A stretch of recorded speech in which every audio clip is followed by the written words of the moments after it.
Hola, sóc Àlex Barrera. Hola, sóc en Roman Montanyet. I escolto 24segons.cat. I jo també escolto 24segons.cat.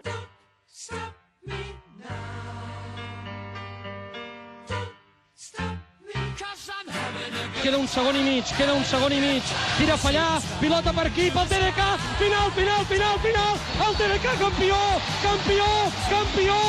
el Manresa ja té la Lliga, Manresa és campiona, impressionant, Manresa ja té la Lliga. Hola, sóc l'Ou del Serra de Catalunya Ràdio i vaig poder explicar el miracle de la Lliga ACB del TDK Manresa. Jo també escolto 24segons.cat.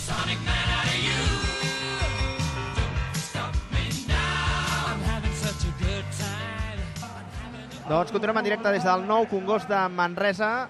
Us havíem promès aquesta entrevista a la mitja part amb el José Luis Hernández, que ja el podem saludar. José Luis, com estàs? Hola, buenas tardes. Tenim aquí el llibre, un llibre que crec que tu hi tens molta relació, de fet l'has escrit tu, Carmelo Cabrera, el Globetrotter Blanco. Com ha estat això? Com va sortir aquesta idea de fer un llibre sobre el gran Carmelo Cabrera, que ha definit el company José Carlos Suárez com el Pete Maravich espanyol? Doncs sí, perquè fa molt d'anys jo sempre he tingut la idea de fer un llibre del Carmelo Cabrera, perquè quan jo era petit sempre ho veia jugar al Real Madrid, després va jugar al Fòrum Filatélico de Valladolid, que en aquella temporada es va denominar Miñón Valladolid, i després va tindre la sort de jugar en l'equip que està aquí jugant contra el Manresa avui, que és el Club Baloncesto Canàries. El José Luis Hernández, que sentiu que parla un català perfectament en català, s'expressa perfectament en català. Com és que parles català? Explica-ho, això. A veure, jo soc canari, soc de la Laguna, però vaig estudiar periodisme aquí a Barcelona i vaig conèixer la llengua catalana i la cultura catalana. Doncs estem molt contents que parlis la nostra llengua d'aquesta manera també. A veure, jo també. Estem molt contents, José Luis. Aquest llibre, a veure, quant de temps? Perquè ara, clar, el veiem aquí, amb aquesta portada, aquesta tapadura, un llibre força gruixut. Quantes pàgines té el llibre? 504. 504 pàgines, Déu-n'hi-do. Avui el tenim aquí com a regal del company José Luis Hernández, que ens el llegirem i, evidentment, t'explicarem com ha anat, que segur que ens encantarà. Quan has trigat a fer aquest llibre? Perquè el veiem aquí molt maco, però hi ha una feina darrere segur que és espectacular de documentació.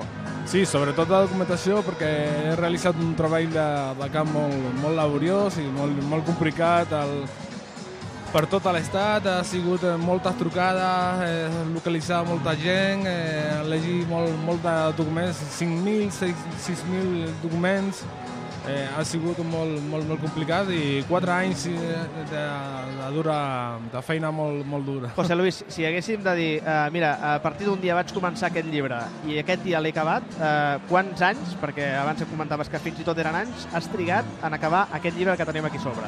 4 anys i mig treballant molt durament, però abans d'això un parell més. I també em comentaves, José Carlos, si vols també pots preguntar alguna cosa al company José Luis Hernández, el José Carlos que va veure jugar el Carmelo Cabrera, jo per desgràcia no, tu sí, José Luis, evidentment. Em deies que havies anat als Estats Units a entrevistar personalitats com ara aquí, del món del bàsquet. Bueno, el pròleg és del Walter Serviak, que va ser un dels jugadors americans més importants que han vingut a la Lliga Espanyola i a Europa.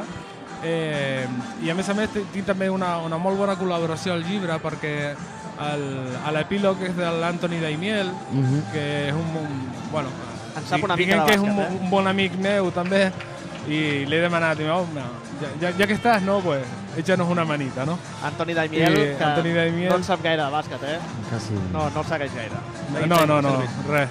Seguim, el que em deies, perdona. I després també he tingut la col·laboració de Juan Carlos Real. Juan Carlos Real va ser el primer corresponsal de Nuevo Bàsquet en Valladolid, i vaig acudir a ell per parlar i per conèixer tota la història de les 2 temporades que va jugar Carmelo Cabrera a Valladolid, no? Sí, ha sigut molta gent, he parlat molt del Norman Carmichael, sí. L'exjugador del Barça. Molt estimat al Palau Blaugrana. Sí.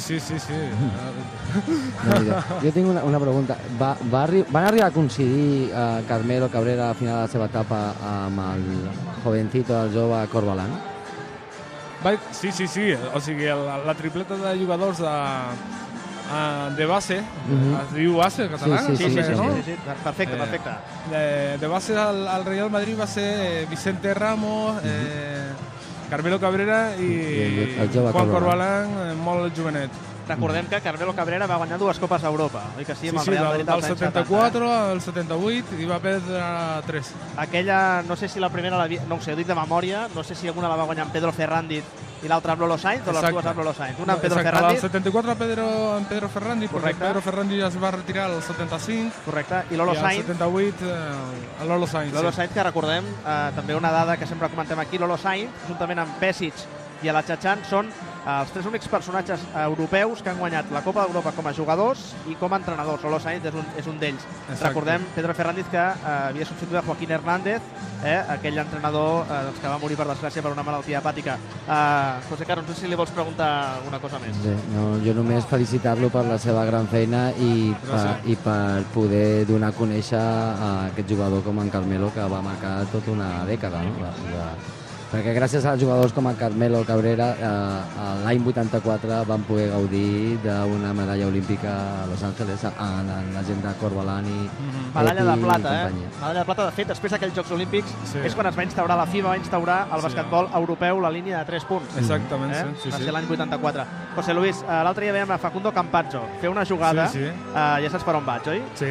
Una jugada que envolta a la pilota a Bostian Nakbar, ho comentàvem abans, MVP del mes de març, però hi havia també aquest senyor, Carmelo Cabrera. Ja ho feia 30 anys abans. Exacte. Va ser un jugador revolucionari, un jugador que feia coses que es veien a l'altre costat de l'Atlàntic, però... Parlàvem de Pete Maravich. De Pete Maravich, sí.